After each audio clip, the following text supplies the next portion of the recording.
mostly because they have your typical 80s outdated kitchen, and they wanted to open up their small kitchen into a larger space, and then they live on Kawapa Isle and wanted to have the water that's their backyard be a part of the kitchen. When you're standing in the kitchen, the water is literally right there.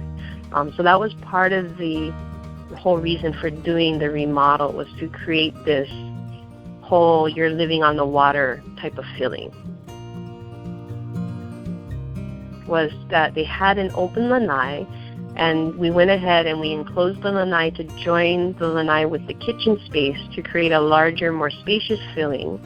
And then also we did floor-to-ceiling windows at the end so that you literally feel like you're standing on the water when you're in the kitchen. It just joins and pulls everything together. This is kind of a typical project that we come across where you have the overutilized space and an underutilized space, and they don't know what to do with it, and they come to see us, and we kind of come up with the solution of joining the two spaces to give them a larger, spacious kitchen, and now it's a space that actually gets to be utilized. So they chose to go with a shaker door style for the cabinets to get away from the laminated look that they had. The shaker door style is more of a timeless look, and they wanted to go ahead and make it more of a warm feeling as opposed to that laminate, and they went with alder wood. And the alder wood ties in really well with the water, being warm and more earthy. And then they also upgraded the cabinetry with plywood boxes, dovetail drawers, soft closing drawers to give them the features that they didn't have in their current kitchen.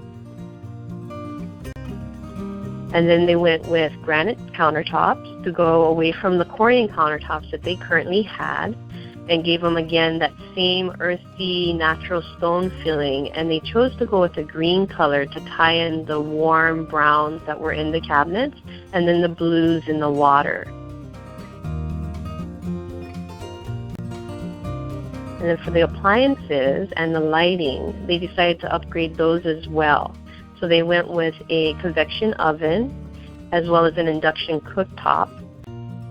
They did a Bosch dishwasher to help with the getting the dishes really clean. You don't really have to worry about rinsing them really good. You just throw them in and it does all the work. And then for the lighting, they went with recessed lights and a monorail system just to give them those, up and away clean lighting. So flooring, they opted to go with engineered wood. They did tiger wood. And again, it's that brown tones, the real earthy, so everything just ties together. You've got the warm tones in the cabinets and the flooring, the green in the counters, and then the blue of the water in the background.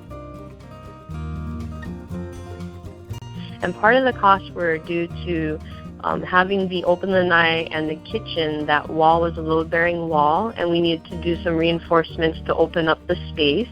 And then we also did the floor-to-ceiling windows, which added to some of the costs as well.